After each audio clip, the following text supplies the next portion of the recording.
दोस्तों, प्रभु यीशु हमारे लिए श्रापित हुआ ताकि हमें आशीष प्राप्त हो जाए। जो कोई यीशु मसीह का नाम लेगा उसका उद्धार होगा। आइए हम प्रार्थना करें। प्रेमी स्वर्गीय पिता, यीशु मसीह के नाम में तेरे पास आते हैं। पिता, हर एक टूटे हुए दिल को छू ले, लोगों के सारे आंसू पोंछ दे, तेरी खुशियों से सबको भर दे।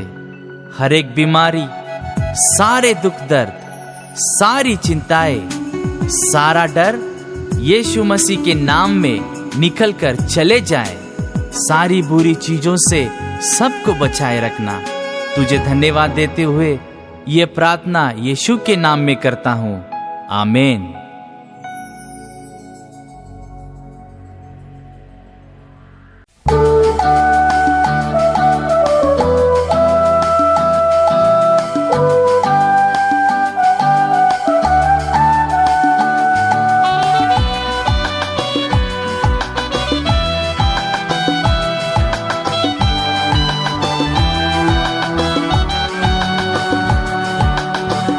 सुहानी आई है लेकर ये संदेश, राजा यीशु आया है आज यहूदा देश।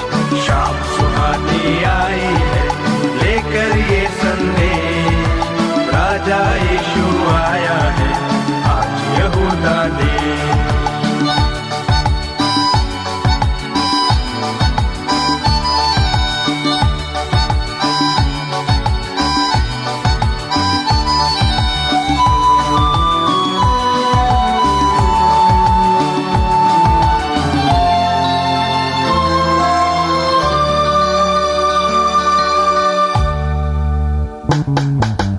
तरस रही थी आंखें सबकी एक उजाले को, आ जाए अब कहीं से कोई हमको बचाने को।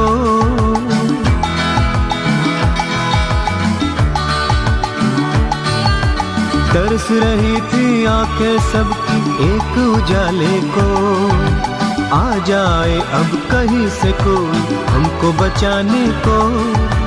छोड़ के अपनी शान बान और तोड़ने हर बंधेज, राजा यीशु आया है आज यहूदा देश। शाम सुहानी आई है लेकर ये संदेश, राजा यीशु आया है आज यहूदा देश।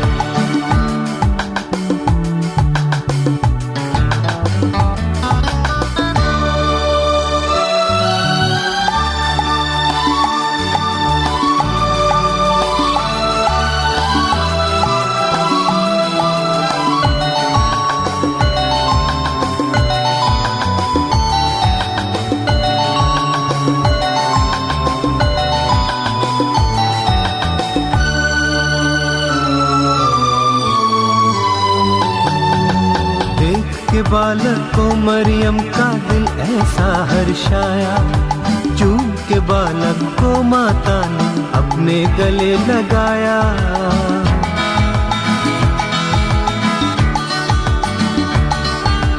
देख के बालक को मरियम का दिल ऐसा हर्षाया, चूम के बालक को माता ने अपने गले लगाया। धन्य हुई वो नारियों में मान के शुभ संदेश, राजा यीशु आया है आज यहूदा देश। शाम सुहानी आई है लेकर ये संदेश, राजा यीशु आया है आज यहूदा देश।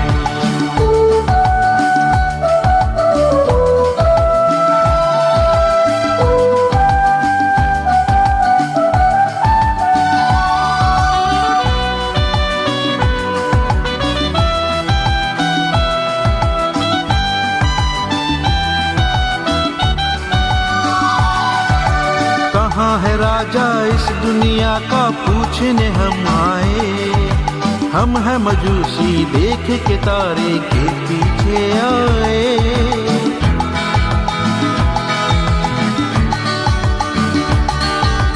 कहाँ है राजा इस दुनिया का पूछने हम आए, हम है मजूसी, देख के तारे के पीछे आए। सोना मुरलो बान चढ़ा के लौटेंगे अपने देश, राजा यीशु आया है आज यहूदा देश। शाम सुहानी आई है लेकर ये संदेश, राजा यीशु आया है आज यहूदा देश।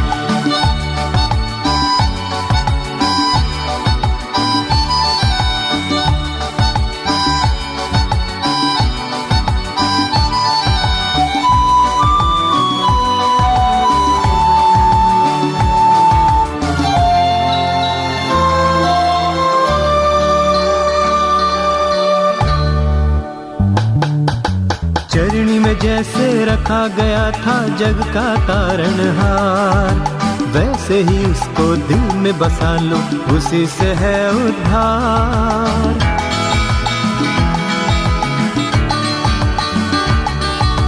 चरणी में जैसे रखा गया था जग का तारणहार, वैसे ही उसको दिल में बसा लो, उसी से है उद्धार।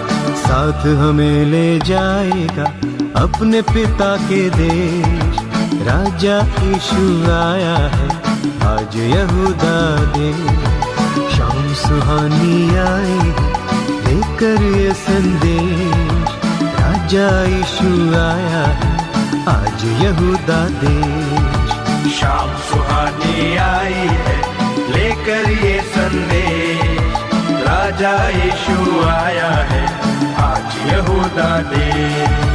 शाम सुहानी आई है लेकर ये संदेश, राजा यीशु आया है आज यहूदा देश।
चरणी में तूने जन्म लिया यीशु, चरणी में तूने जन्म लिया यीशु, क्रूस पे हुआ बलिदान, क्रूस पे हुआ बलिदान।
शांति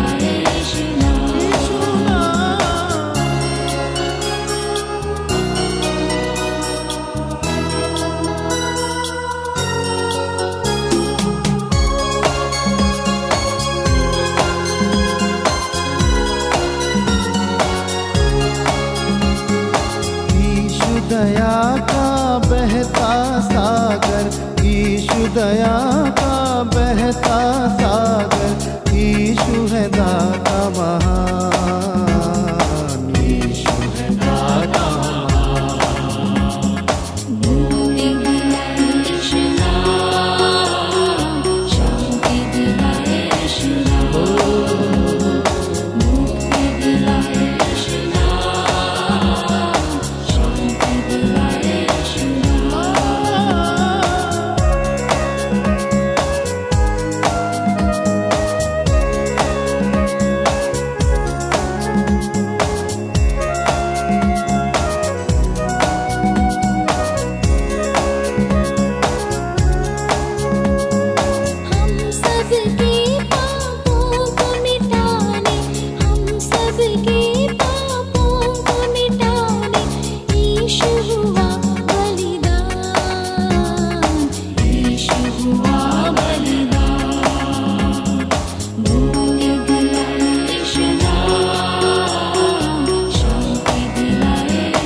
हे परमेश्वर, अपनी करुणा के अनुसार मुझ पर अनुग्रह कर, अपनी बड़ी दया के अनुसार मेरे अपराधों को मिटा दे।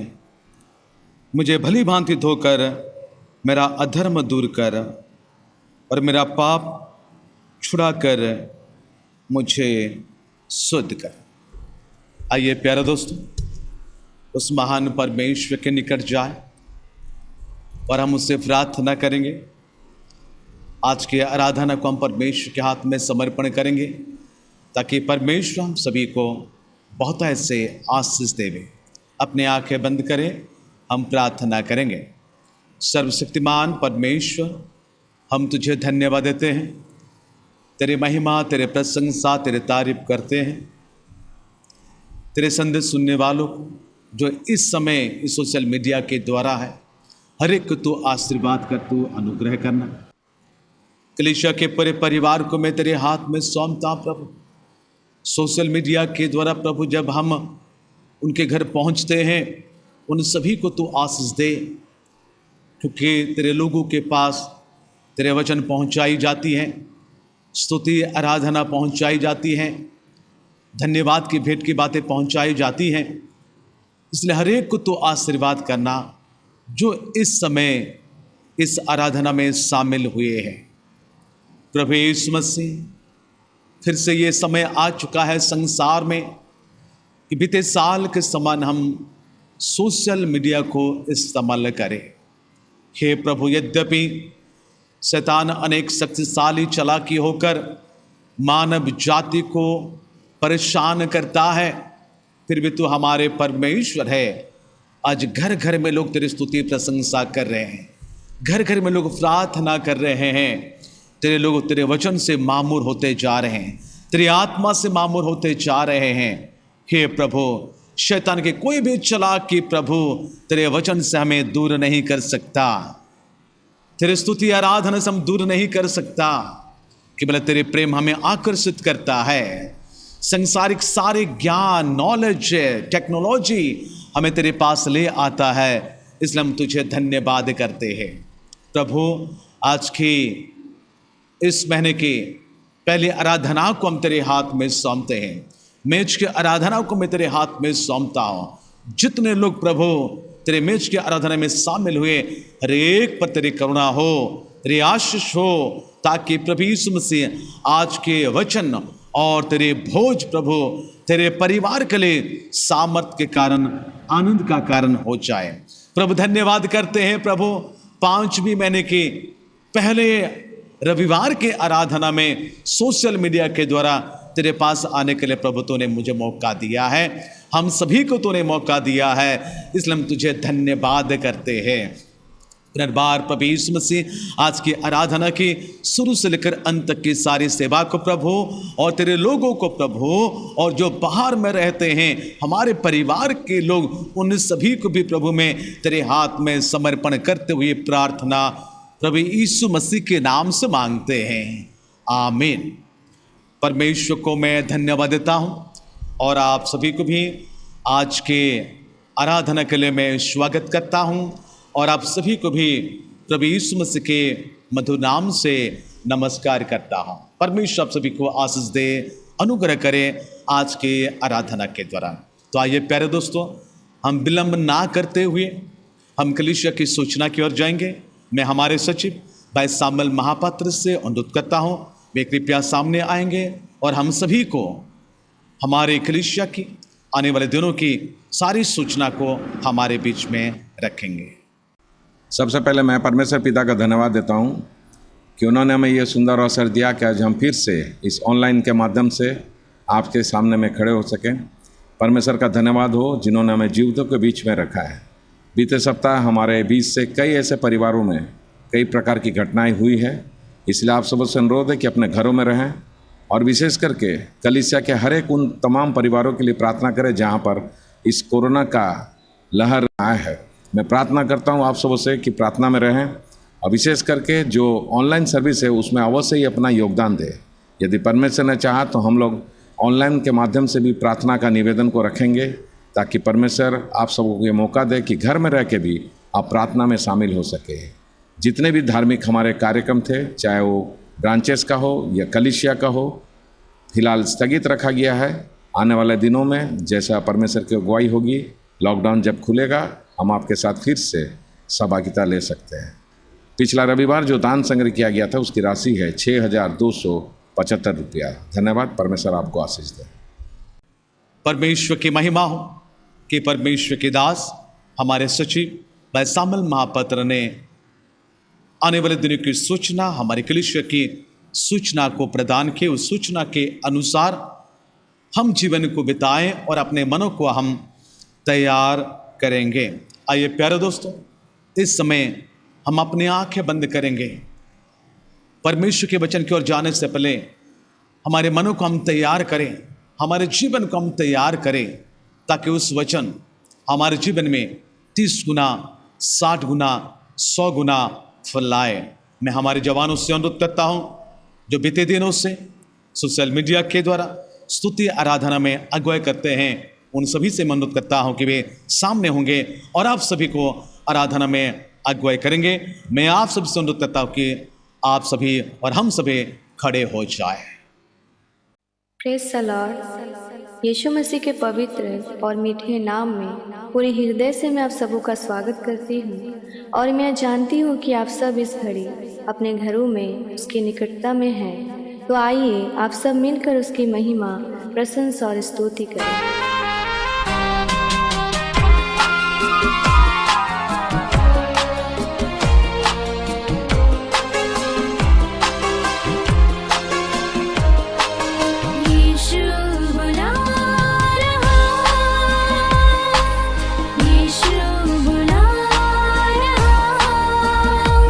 तेरा नाम ले ले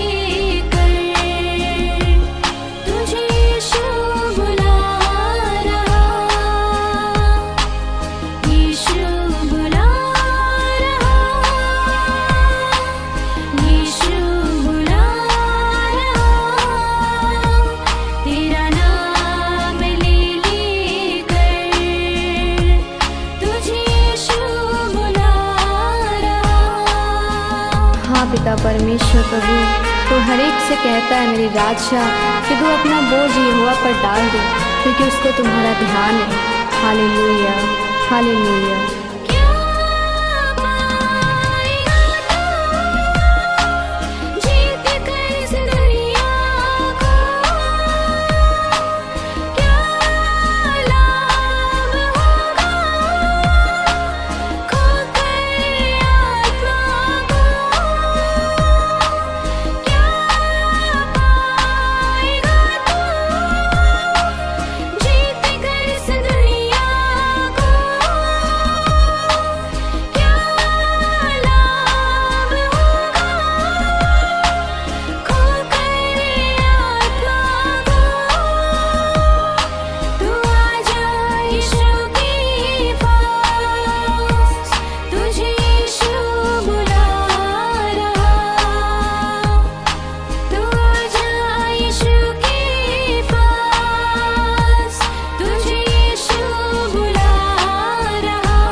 पिता परमेश्वर, तो हर एक को नाम ले लेकर बुलाता है प्रभु, क्योंकि हम सब और जितने लोग प्रभु तेरे निकट है सब तो तेरे ही है पिता परमेश्वर प्रभु।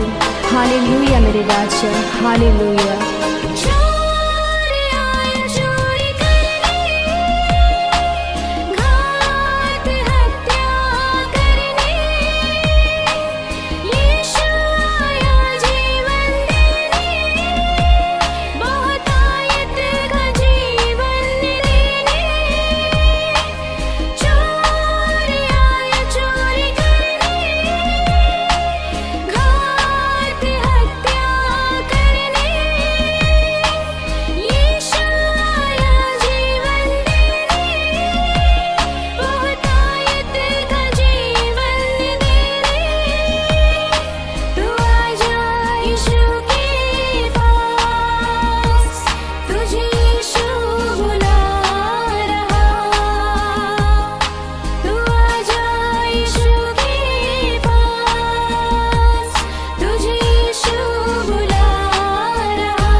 हालेलुया, हालेलुया परमेश्वर पिता प्रभु जी, आज जितने भी लोग प्रभु तुझसे दूर हो गए मेरे राजा, उन सबों को तू नाम ले लेकर बुला रहा है प्रभु। आज तेरा प्रेम प्रभु जी हर एक के लिए है परमेश्वर, चाहे जितने भी पाप करे परमेश्वर, तू हर एक के पापों को क्षमा करने में प्रभु जी धन्य है पिता परमेश्वर प्रभु। आज के सभा को प्रभु जी, आज जितने भी लोग प्रभु तेरे निकट अपने मनों को तैयार करके आए हैं पिता, उन सबों को परमेश्वर पिता हम तेरी हाथों में सौंपते राजा। आज का आराधना प्रभु जी तेरी ओर से हो पिता, आज का वचन तेरी ओर से हो परमेश्वर, विशेष करके आपके दास को प्रभु जी और तेरे लोगों को परमेश्वर पिता इस घड़ी और इस समय प्रभु हम तेरे हाथों में सौंपते राजा। हाँ प्रभु, हम सब तेरे ही है प्रभु, आज हम सब तेरे ही पास आए हैं प्रभु जी। हाँ पिता परमेश्वर, क्या मांगे प्रभु, आप मांगने से बढ़कर देने वाला परमेश्वर है। यीशु मसीह के नाम से मांगते हैं, आमीन।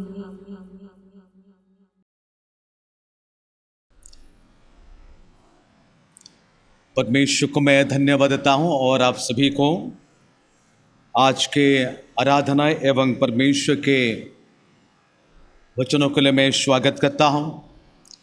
परमेश्वर के वचन को आपके सामने रखने से पहले मैं अनुरोध करूँगा कि आप उन शोकित परिवारों के लिए प्रार्थना करते रहें जो इस संसार से कूच करके परमेश्वर के पास चले गए हैं। बीते 26 तारीख को परमेश्वर के दास जो हमारे भाई संतोष सामल को परमेश्वर अपने पास बुला लिए हैं, उस शोकित परिवार के लिए आप जरूर प्रार्थना में रखें। और कई सारे मसीह विश्वासी भाई और बहन भी इस संसार से चले जा रहे हैं। पास्टर प्रचारक गण भी संसार से चले जा रहे हैं। आपका और मेरे कब बारी आएगा हमें पता नहीं है, इसलिए हमें उन सबों के लिए भी प्रार्थना करना है और हमें भी प्रस्तुत होकर रहना है। तो आइए प्यारे दोस्तों, उन वचनों की ओर हम जाएंगे जो वचन हमारे जीवन से जो कहता है कि तुम तैयार हो जाओ। इब्रानियों की किताब जो बीते दिनों में, बीते हफ्ते मैंने आपके पास लेकर आया था, जिसका 13 अध्याय का 10 पद से लेकर 16 पद तक, मैं आपके सामने 14, 15 और 16 पद को आज रखना चाहता हूं। पवित्र शास्त्र बाइबल में ये लिखा है, इब्रानी 13 उसका 14, 15, 16। 14 में इस प्रकार लिखा है, क्योंकि यहां हमारा कोई स्थायी नगर नहीं, वरन हम एक आने वाले नगर की खोज में हैं। इसलिए हम उसके द्वारा स्तुति रूपी बलिदान अर्थात उन होठों का फल जो उसके नाम का अंगीकार करते हैं, परमेश्वर को सर्वदा चढ़ाया करे। भलाई करना और उदारता दिखाना ना भूले, क्योंकि परमेश्वर ऐसे बलिदानों से प्रसन्न होता है। परमेश्वर के धन्यवाद हो। बीते दिनों में इस वचन को, इसके ऊपर वचन को यानी 10, 11, 12 और 13 पद को भी मैंने आपके सामने रखा था। और आज की चिंताधारा हमारे जीवन के लिए यह है कि 14 पद के अनुसार पुनर्बार पवित्र शास्त्र बाइबल में लिखा है, क्योंकि यहां हमारा कोई स्थायी नगर नहीं है।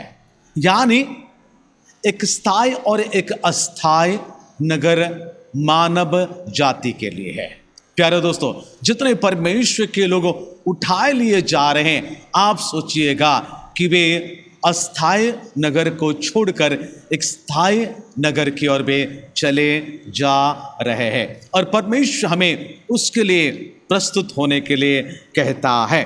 बाइबल में लिखा है, क्योंकि यहाँ यानी इस संसार में हमारे लिए कोई स्थायी नगर नहीं है, पर हमारे लिए एक स्थायी नगर है जो स्वर्ग पर है। इसलिए कोई भी इस संसार में रहते हुए अपने जीवन को अहंकार और घमंड से व्यतीत ना करे। आपके फाइनल होम यानी क्रिश्चियन का फाइनल होम इस संसार नहीं है, बल्कि स्वर्ग पर है। इसलिए बाइबल बता रहे हैं कि हम एक यात्री के समान जीवन को व्यतीत करें। हम परदेसी के समान इस संसार में हम जीवन को व्यतीत करें, जो भक्त ने हमें कहता है। 13 अध्याय का 14 पद और 12 अध्याय का, इब्रानी उसकी 12 अध्याय का अगर आप 27, 28, 29 पद को पढ़ेंगे, जबकि इस संसार में हमारे स्थायी नगर नहीं है, तो हमारे लिए स्थायी नगर कहाँ है? वो स्वर्ग पर है, जो यहाँ लिखी जाती है। लिखा है, और ये वाक्य यानी इब्रानी 12 का 27 पद से आगे, और ये वाक्य एक बार फिर इस बात को प्रकट करता है कि जो वस्तुएं हिलाई जाती हैं, वे सृजी हुई वस्तुएं होने के कारण टल जाएगी। ये संसार को परमेश्वर ने बनाया है, ये संसार को परमेश्वर ने सृजा है, इसलिए वो टल जाएगा, ताकि जो वस्तुएं हिलाए नहीं जाती वे अटल बनी रहे। यानी इस संसार को परमेश्वर ने बनाया है।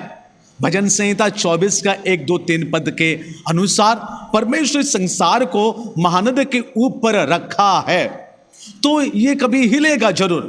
आप जिस संसार में रहते हैं, जिस घर द्वार को बनाते हैं, प्यारे दोस्तों, भूकंप के द्वारा, बाढ़ के द्वारा, कई परिस्थितियां के द्वारा आपके घर हिल जाती हैं, आपके घर टूट जाती है, पर जो सृजी नहीं गई है, बाइबल में बताया जा रहा है, ताकि जो वस्तुएं हिलाई ना जाती वे अटल बनी रहेगी, यानी उसको बनाया नहीं गया है कोई इंसान के द्वारा, वो स्थिर रहती है, अटल रहती है।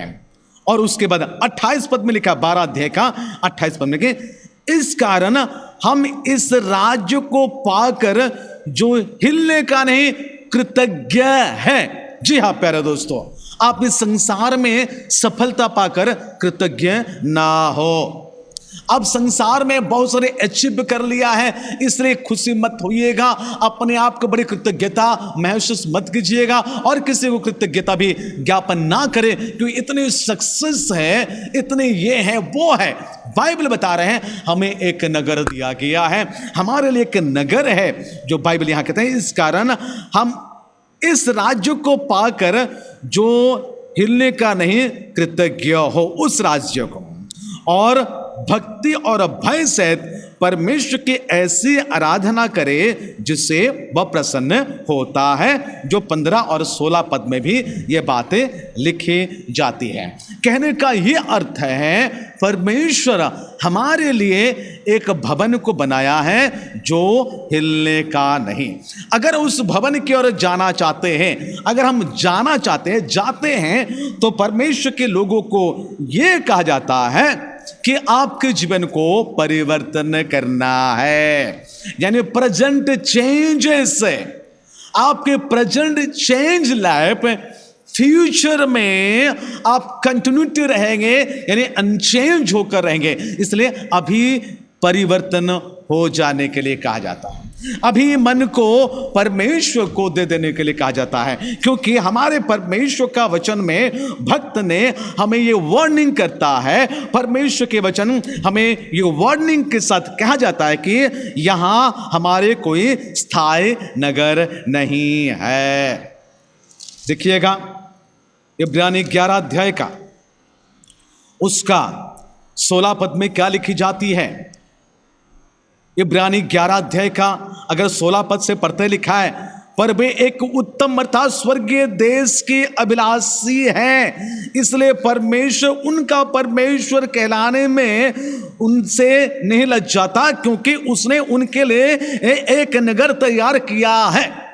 यानी परमेश्वर का वचन में कहता है कि हमारे यहाँ कोई स्थायी नगर नहीं है। ये आपके लिए, मेरे लिए एक वार्निंग के बराबर है, ये सतर्कता की बातें हैं। इसलिए प्यारे दोस्तों, मन को चेंज करें, परमेश्वर को अपने जीवन को दे दे, परमेश्वर को अपने मन की बातों को कहे, क्योंकि परमेश्वर आपके लिए और मेरे लिए अश्योर करता है कि हमारे लिए एक भवन को उन्होंने बनाया है, हमारे लिए एक स्थायी नगर को उन्होंने करके रखा है। जिस स्थायी नगर के बारे में यशायाह नबी बड़ी सुंदर से कहता है। क्या कहता है? यशायाह नबी किताब को अगर आप पढ़ते हो, ऐसे एक स्थायी नगर परमेश्वर आपके लिए और मेरे लिए बनाया है, जो कि यशायाह उसके 60 अध्याय का 18 पद से मैं आपके सामने रखना चाहता हूं। लिखा है यशायाह 60 का 18 पद से लिखा है, तेरे देश में फिर कभी उपद्रव और तेरी सीमाओं के भीतर उत्पात या अंधेर की चर्चा ना सुनाई पड़ेगी, परंतु तू अपने शहरपना का नाम उद्धार और अपने फाटक का नाम यश रखेगा या होगा। ऐसा एक देश को आप जाने वाले हैं, उनके शहरपना का नाम उद्धार होगा और उनकी फाटक यानी गेट का नाम प्रेज यानी यश रखा जाएगा। और उस देश को आप जाने वाला है।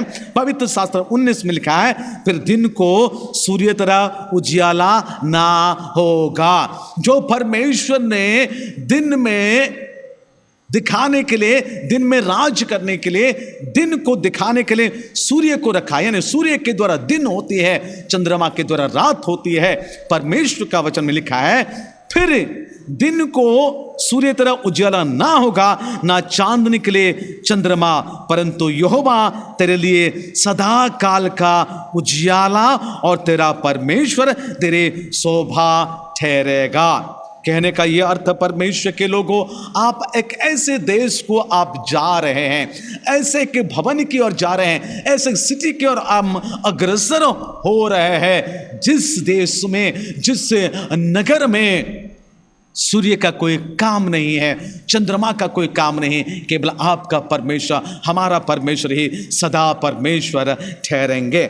इसलिए भक्त कहता है कि हम उस देश के खोजी होना चाहिए।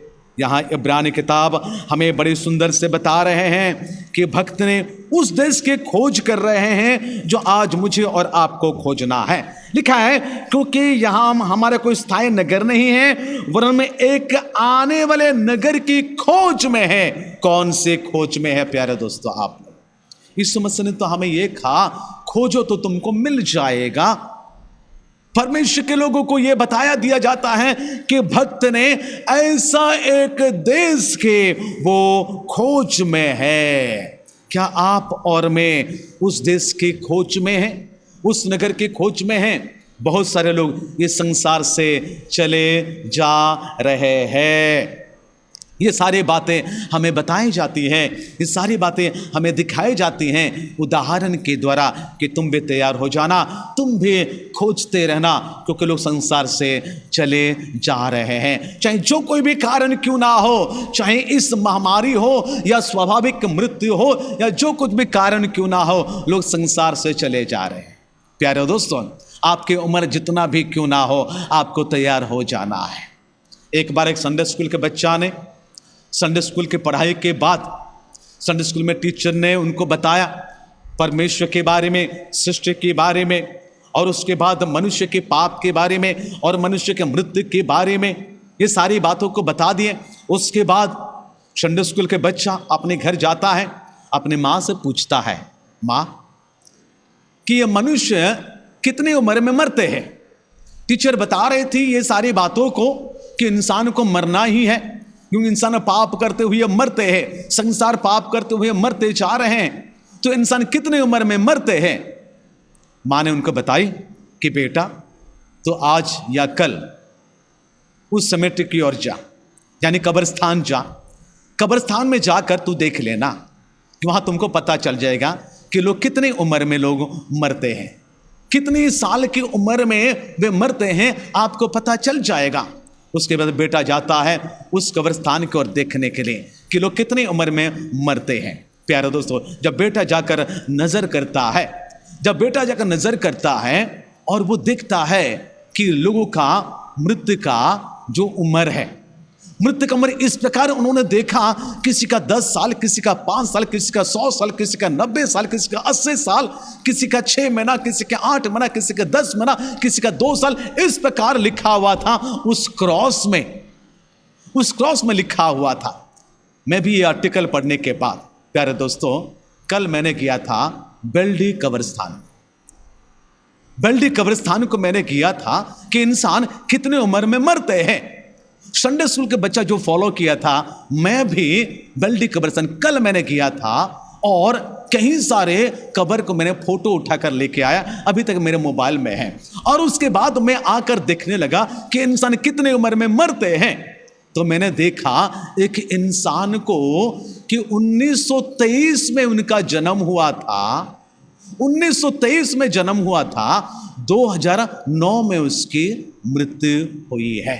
इतनी उम्र उन्होंने जिंदा रहा। उसके बगल में मैंने देखा कि एक 10 साल का, उसके बगल में मैंने देखा 6 महीना का, उसके बगल में मैंने देखा 50 साल का, उसके बगल में मैंने देखा और 70 साल का। ऐसे कई सारी उम्र की बातें। यानी प्यारे दोस्तों, आप जितनी उम्र क्यों ना हो, ये उम्र का कोई लेन देन नहीं है। जब परमेश्वर बुलाता है, आपको तैयार रहना है जाने के लिए। इसलिए संडे स्कूल के बच्चा का वो उत्तर मिल गया, कल मुझे भी उत्तर मिल गया। मैं भी अपने जीवन को परमेश्वर के हाथ में समर्पण किया। कल मैंने आप सभी को बता रहा था कि मूसा का जब उम्र हो गया 120 साल तक, उनको पता चला कि मुझे मरना है, इसलिए यहोशू को वो सामने रखता है।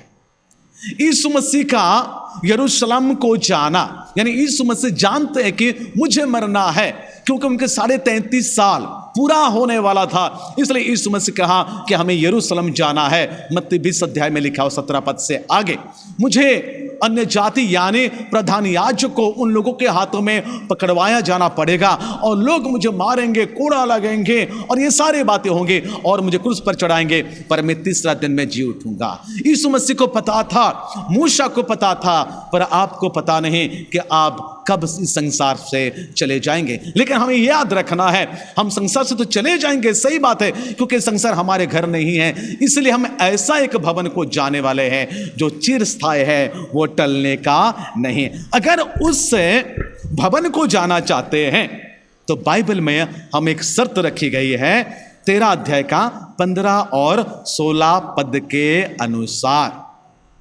13 अध्याय का इब्रानी 13 का 15 और 16 पद में एक शर्त रखी गई है कि अगर हमें स्वर्ग जाना है, उस स्थायी भवन की ओर जाना है, यह शर्त है 15 पद में लिखा है। क्या शर्त है? इसलिए हम उसके द्वारा स्तुति रूपी बलिदान अर्थात उन होठों का फल जो उसके नाम का अंगीकार करते हैं परमेश्वर को सर्वदा चढ़ाया करे। यानी परमेश्वर चाहता है कि हम धन्यवाद की बलि उसको सदा सर्वदा चढ़ाए। यह परमेश्वर की बात। दो काम को परमेश्वर यहां करने के लिए हमें कहता है। उस भवन को जाने के लिए पहली बात है 15 पद में हम परमेश्वर की सेवा करें, धन्यवाद की बलि चढ़ाएं, उसकी आराधना करें। 16 पद में लिखा है कि मनुष्य की सेवा करे। प्यारे दोस्तों, संसार के आखिरी वेला में परमेश्वर आपको और मुझे कहता है, अगर उस स्थायी भवन को जाना चाहते हो, इब्रानी 13 अध्याय का 14 पद के अनुसार, तो 15 पद में हमें यह कहा जाता है कि प्रतिदिन सर्वदा हम परमेश्वर को धन्यवाद की बलि को चढ़ाए। We are to offer the sacrifice of praise to God. हमें परमेश्वर की आराधना करने की बातें कही जाती हैं 15 पद से, और ये सदा सर्वदा हमें करना है, क्योंकि भजनकार 50 का भजन संहिता उसके 50 अध्याय का 14 पद में भक्त ने इसी बातों को लिखा है। और कई सारे रेफरेंस उसमें हैं, सब रेफरेंस को मैं देना नहीं चाहता हूं, पर कुछ रेफरेंस ये हैं 14 पद में, परमेश्वर को धन्यवाद ही का बलिदान चढ़ा और परम प्रधान के लिए अपनी मन्नत पूरी कर। ना क्यों? ऐसा समय आने वाला है, ऐसा समय संसार में आने वाला है कि यहूदी रब्बियों की, यहूदी गुरुओं के कहने के अनुसार यह समय आने वाला है। उस समय सारी बलि प्रथा बंद हो जाएगी, चाहे भारत की हो, संसार से जहां कहीं भी हो, जो बलि प्रथा होती है, जो बलिदान करते हैं, ये सारे बलिदान खत्म हो जाएगी, लेकिन आपका और मेरा धन्यवाद का बलि सदा सर्वदा परमेश्वर के सामने होती रहेगी। इसलिए प्यारे दोस्तों, परमेश्वर के वचन हमें यह कहता है, अगर यहूदी रब्बी कहते हैं संसार के सारे बलिदान खत्म हो जाएगी, जो कुछ भी बलिदान संसार के लोग करते हैं, अन्य जाति के लोग करते हैं, सारे बलिदान खत्म हो जाएगी, लेकिन केवल हमारे धन्यवाद के ओठों के द्वारा, दिल के द्वारा जो धन्यवाद को चढ़ाते हैं, वही सदा सर्वदा बनी रहेगी। इसलिए भक्त लोगों को यह कहा जाता है इब्रानी किताब के अनुसार, सारी बातों के लिए आप प्रभु को धन्यवाद दिया करें, धन्यवाद की बलि को ही चढ़ाने के लिए परमेश्वर का वचन कहता है। दूसरी बात है 16 पद में, अगर हम उस स्थायी नगर की ओर जाना चाहते हैं, दूसरी बात है भलाई करना और उदारता दिखाना ना भूले। यह परमेश्वर की बातें हैं। पवित्र शास्त्र बाइबल में यीशु मसीह ने एक एग्जाम्पल हमें देता है। मत्ती रचित सुसमाचार उसके 25 अध्याय का 35 से लेकर अगर 45 तक अगर पढ़ोगे तो यीशु मसीह का ये उदाहरण, यीशु मसीह का ये कहना इन दिनों में मसीह विश्वासियों को और संसार के लोगों को करना है, यानी इंसानों की, मानव जाति को मदद करना है, मानव जाति की सेवा करना है। पहली बात है परमेश्वर की आराधना करना, वर्शिप करना है। दूसरी बात है मानव जाति की, मानव की, मनुष्य की सेवा करना है। 35 पद में लिखा है, मत्ती 25:35 लिखा है, क्योंकि मैं भूखा था और तुमने मुझे खाने को दिया, मैं प्यासा था और तुमने मुझे पानी पिलाया, मैं परदेसी था और तुमने मुझे अपने घर में ठहराया, मैं नंगा था और तुमने मुझे कपड़ा पहनाया, मैं बीमार था और तुमने मेरी सुधि ली, मैं बंदीगृह में था और तुम मुझसे मिलने आए। यही काम करने के लिए प्यारे दोस्तों कहा जाता है। ठीक है, आप मसीह विश्वासी है, आप स्वर्गीय लोग हैं, लेकिन संसार में आप रहते हो। इसलिए जब जब हम संसार में हैं, ये काम को करने के लिए भी परमेश्वर का वचन हमें कहा जाता है। इसलिए मसीह विश्वासी ध्यान दीजिएगा, अगर आप उस स्वर्ग के जो स्थायी नगर की ओर आप जाना चाहते हैं तो इस काम को मुझे और आपको करना है। पहले काम है परमेश्वर की आराधना, हमें स्तुति रूपी बलिदान को सदा सर्वदा हमें चढ़ाना है। परमेश्वर की स्तुति आराधना हर समय हर दिन करने की बातें कही जाती है। हर परिस्थिति के लिए हमें परमेश्वर को धन्यवाद ही देना चाहिए। कुड़कुड़ाना छोड़ दे, गंदी बातें छोड़ दे, भद्दी बातें छोड़ दे। हस्बैंड वाइफ चिंता कीजिएगा, परमेश्वर के निकट आ जाइएगा, क्योंकि समय बहुत बुरा है प्यारे दोस्तों। इसलिए परमेश्वर चाहता है कि आप उस नगर की ओर जाए, लेकिन उस नगर की ओर जाने के लिए अभी से उसको प्रैक्टिस कर लीजिएगा, अपने जीवन को परिवर्तन कर दीजिएगा।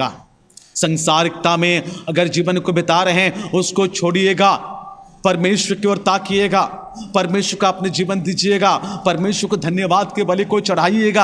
आपका जो कुछ भी क्यों ना हो, सारी बातों को परित्याग कीजिएगा। आपके धन दौलत कुछ मायने नहीं रहता है प्यारे दोस्तों, केवल प्रार्थना धन्यवाद है, केवल प्रार्थना धन्यवाद है। आपके आत्मिक जीवन में ऑक्सीजन के बराबर है।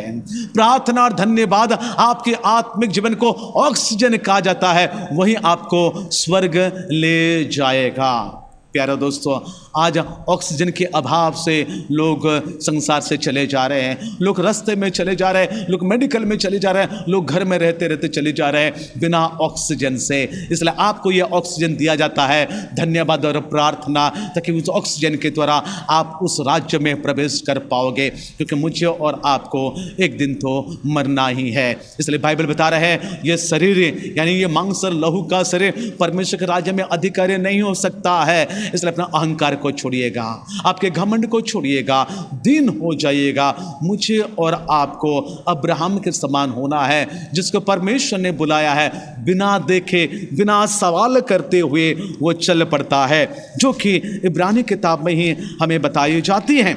जब अब्राहम को परमेश्वर ने बुलाया है, बिना एनी प्रश्न किए हुए वो निकल पड़ता है, जो कि इब्रानी 11:8 से आगे मैं पढ़ देना चाहता हूँ। लिखा है, विश्वासी से अब्राहम जब बुलाया गया, विश्वासी से अब्राहम जब बुलाया गया तो आज्ञा मानकर ऐसे जगह निकल गया जिससे मिरास में लेने वाला था, और ये ना जानता था कि मैं किधर जाता हूं, तो भी निकल गया। प्यारे दोस्तों, ये बातें सुनते हुए मुझे और आपको यही डिसीजन लेना है, जिस प्रकार परमेश्वर ने अब्राहम को बुलाया और अब्राहम बिना सवाल किए हैं वो निकल पड़ा। मुझे भी हमारे आखिरी जिंदगी को ऐसा ही होना है।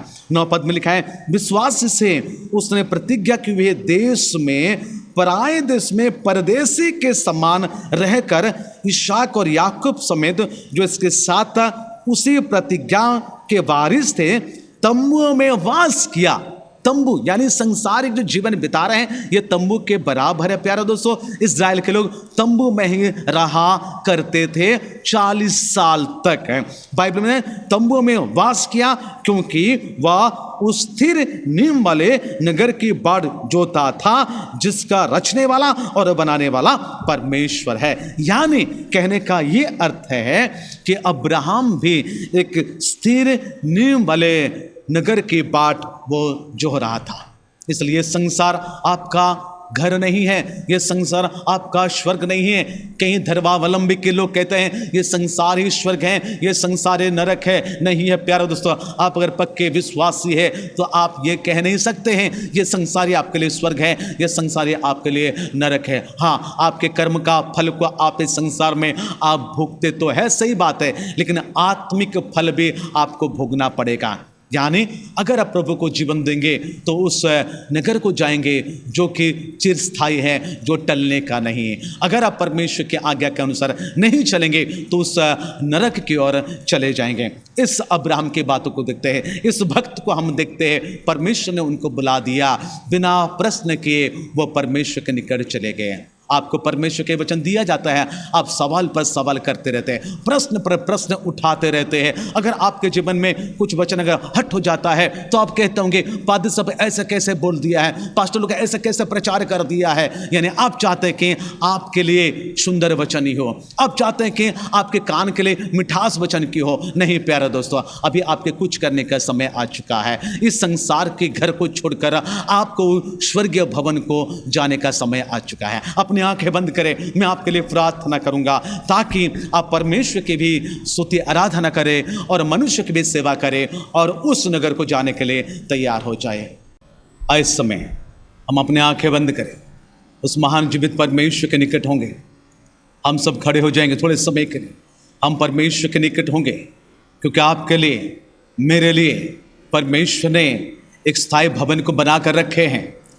इसलिए उस भवन में जाने के लिए जो शर्त हमें दी गई है, यानी परमेश्वर की स्तुति आराधना, उस धन्यवाद के बलि को चढ़ाएं और उसके बाद मानव जाति को भी इस बेला में जितने संभव हो सके हम लोगों की सेवा करें, दिनहीन गरीबों की सेवा करें, पास्टर प्रचारक लोगों की सेवा करें। जो पास्टर प्रचारक लोगों ने हमें बहुत मदद करते हैं, आत्मिक भोजन देते हैं। कहीं पास्टर लोग, कहीं प्रचारक लोग ने इस संसार को छोड़कर उस स्वर्गीय देश को चले गए, उस स्थायी नगर को चले गए जो कभी हिलने का नहीं। उनके परिवार को आपको देखना है, उनके परिवार के प्रति आपका नजर होना है। आइए उन तमाम परिवारों के लिए भी हम प्रार्थना करेंगे। जिस प्रकार हम परमेश्वर को धन्यवाद के बलि को चढ़ाते हैं, ठीक उसी प्रकार मानव जाति के लिए, हमारे अपनों लोगों के लिए हम भी सेवा करें। हमारे जीवन को लेकर, हमारे तन मन धन को देकर हम सेवा करें, ताकि हमारे द्वारा परमेश्वर को यह बलिदान प्रसन्न हो जाए।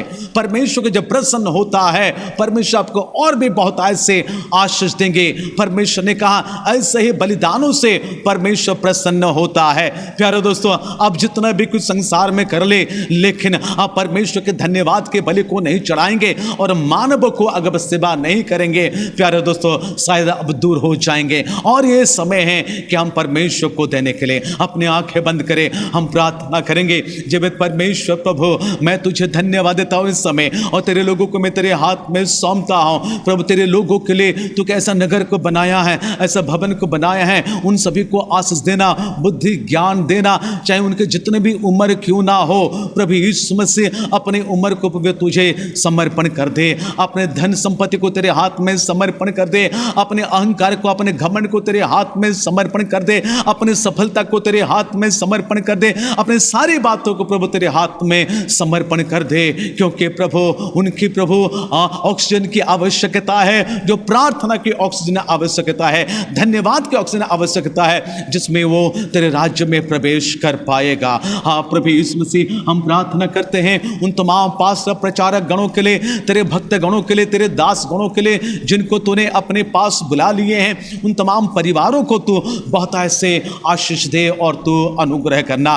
प्रभु हम प्रार्थना करते पिता परमेश्वर, हमारे भाई संतोष सामल को तूने बीते 26 तारीख को अपने पास बुला लिए हैं, उनके पत्नी और उनके बेटा को तू बहुत ऐसे आशीष दे और तू अनुग्रह करना। हम भी प्रार्थना करते प्रभु यीशु मसीह उन शोकित परिवारों के लिए, यानी भाई सामुएल दास की जो बहन जो पुरलिया में रहती है, उनको भी तूने अपने पास बुला लिए हैं, उन शोकित परिवार को भी तू बहुत ऐसे आशीष देना। और बहुत सारे ऐसे परिवार के लिए प्रभु बीमार में पड़े हुए हैं, हमारे कलीसिया के भाई बहन प्रभु कोविड में पड़े हुए, बीमार में पड़े हुए हैं, उन सभी को प्रभु तू छू लेना। हाँ प्रभु, जब तेरे बुलावा आएंगे हम तो जाएंगे, लेकिन तब तक प्रभु तो अपने हाथ को तू बढ़ाकर तेरे लोगों को तू संभाल लेना। जो जो लोग इस समय अस्पताल में भर्ती है या घर में आइसोलेटेड में है, हैं प्रभु उन सभी को तू आशीष देना, जिनको खांसी है, जिनको दर्द है, जिनको ब्रीदिंग की समस्या है, जिनको टेस्टलेस है, प्रभु उन सभी को मैं तेरे हाथ में सौंपता हूं। उन तमाम भाई और बहनों को मैं तेरे हाथ में सौंपता हूं। तू चंगा करने वाला परमेश्वर है, तू चंगा कर देना। ओ तेरी इच्छा को तू प्रकाश करना। ओ प्रभु यीशु मसीह दया कर, तू अनुग्रह करना। हमारे देश को तू आशीष देना, हमारे देश पर तेरे अनुग्रह हो। सारे पृथ्वी के लोगों को तू आशीष दे, ताकि इस महामारी से प्रभु हम सुरक्षित रह पाएंगे। पर तेरी इच्छा के अनुसार हमारी इच्छा नहीं। और इस समय में तेरे लोगों को तेरे हाथ में सौंपता हो, जो तेरे मेज को लेने के लिए तैयार हैं, उन सभी को तू आशीष दे, ताकि संपूर्ण मन से प्रभु वे तेरे मेज को ग्रहण कर सके। अनुताप के साथ, दीनता के साथ, पश्चाताप के साथ प्रभु तेरे मेज को ग्रहण करेंगे। पुनर्बार प्रभु यीशु मसीह तेरे लोगों को और संपूर्ण शोकित परिवारों को, हमारे पूरे परिवारों को, कलीसिया के पूरे परिवार को मैं तेरे हाथ में समर्पण करते हुए प्रार्थना यीशु मसीह के नाम से मांगते हैं, आमीन। आप कृपया बैठ जाइएगा और इस समय अपने मन को तैयार कीजिएगा।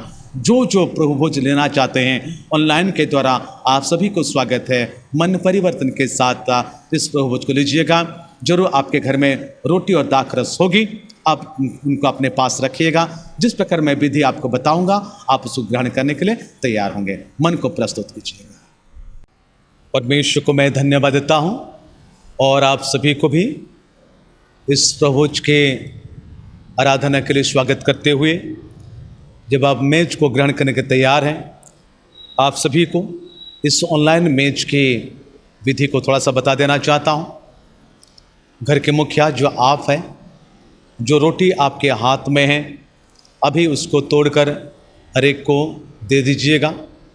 और उसके साथ ही साथ दाखरस जो है, जो अपने लिए हैं, कप में लिए या ग्लास में लिए हैं, उसको हाथ में पकड़े रही है और रोटी को सभी को दे दीजिएगा। जिस प्रकार मैं आगे लेते जाऊंगा आप मेरे साथ ग्रहण करने के लिए कोशिश करें।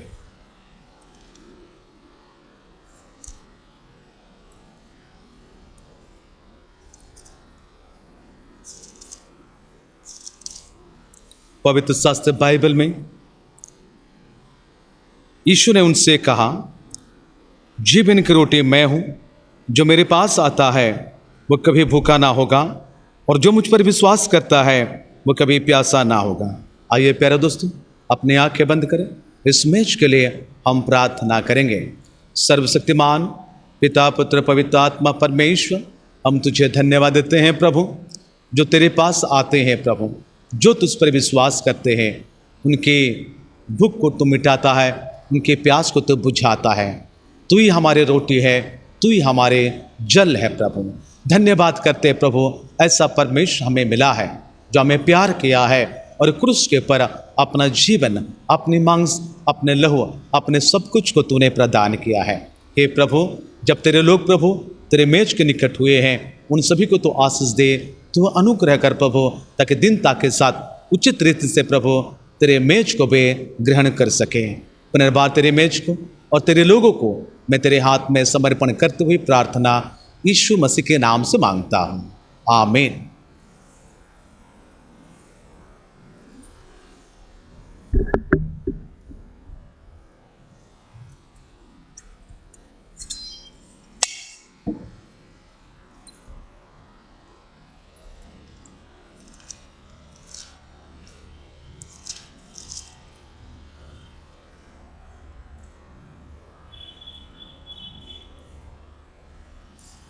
आज इस समय हम मेज के निकट होंगे।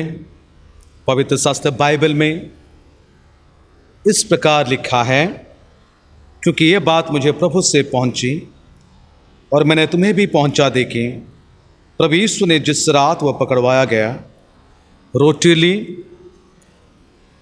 और धन्यवाद के तोड़ी और कहा, ये मेरे देह हैं जो तुम्हारे लिए मेरे स्मरण के लिए यही किया करो। इसी रीति से उसने बियारी के पीछे कटोरा भी लिया और कहा, यह कटोरा मेरे लहू में नई वाचा है, जब कभी पिए तो मेरे स्मरण के लिए यही किया करो। क्योंकि जब कभी तुम ये रोटी खाते और इस कटोरे में से पीते हो तो प्रभु के मृत्यु को जब तक वो ना आए प्रचार करते हो। इसलिए जो कोई अनुचित रीति से प्रभु की रोटी खाए या उस कटोरे में से पिए वो प्रभु के देह और लहू का अपराधी ठहरेगा।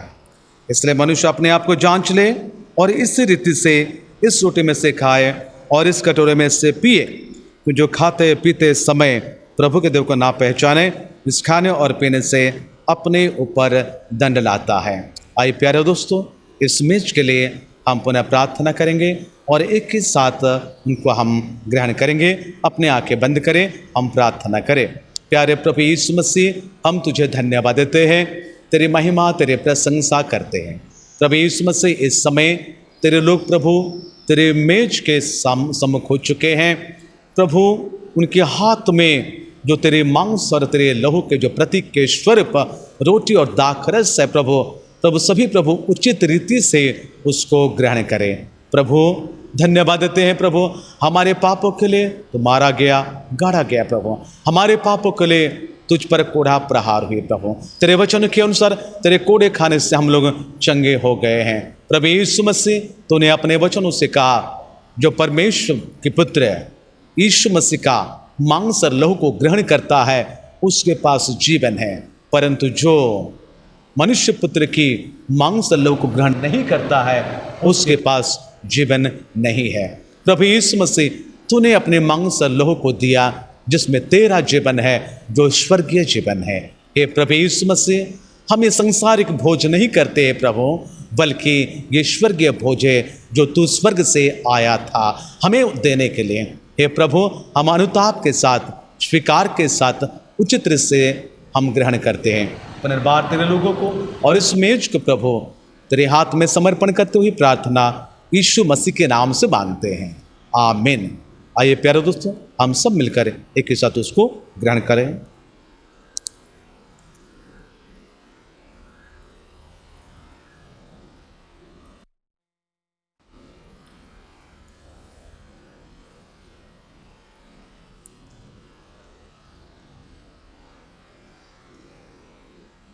अपनी आंखें बंद रहें, थोड़े समय के लिए खड़े हो जाएंगे,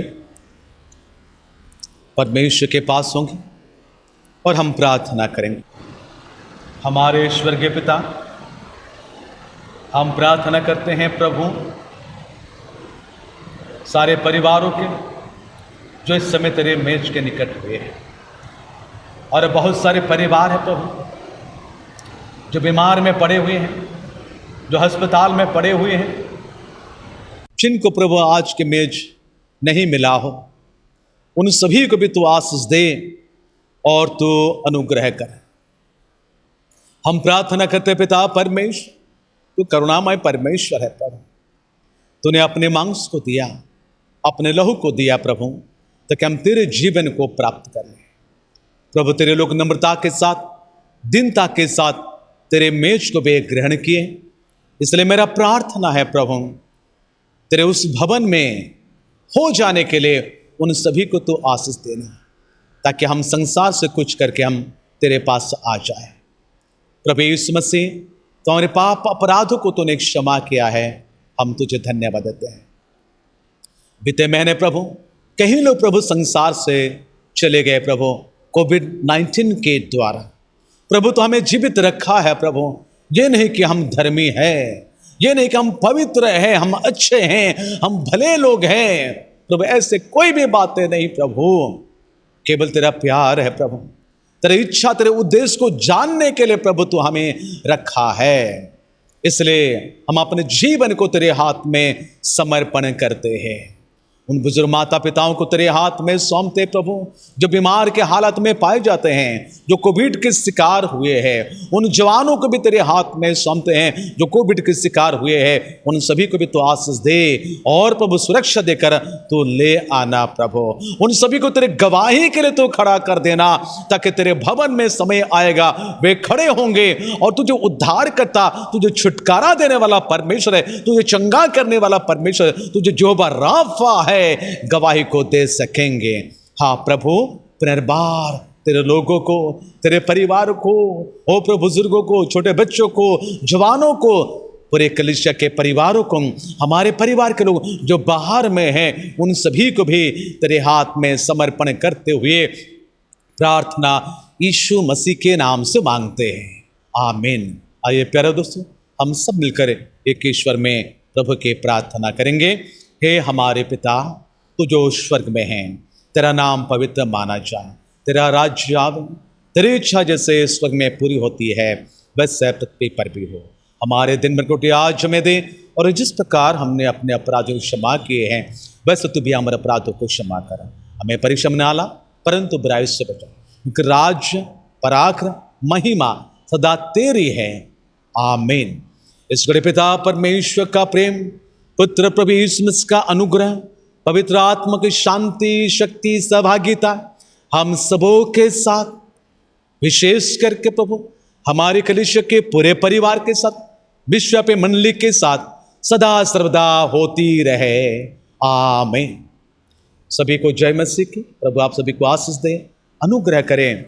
उन बीमार भाई और बहनों के लिए प्रार्थना करते रहें, शोकित परिवार के लिए भी प्रार्थना करें, और हम भी प्रार्थना करें ताकि इस कोविड-19 नियंत्रण हो जाए, ताकि परमेश्वर के भवन में हम एकत्रित होकर पुनर्बार उसकी स्तुति, प्रशंसा, आराधना सम्मिलित रूप से हम मिलकर कर सके। परमेश्वर आप सभी को आशीष दे। सभी को नमस्कार।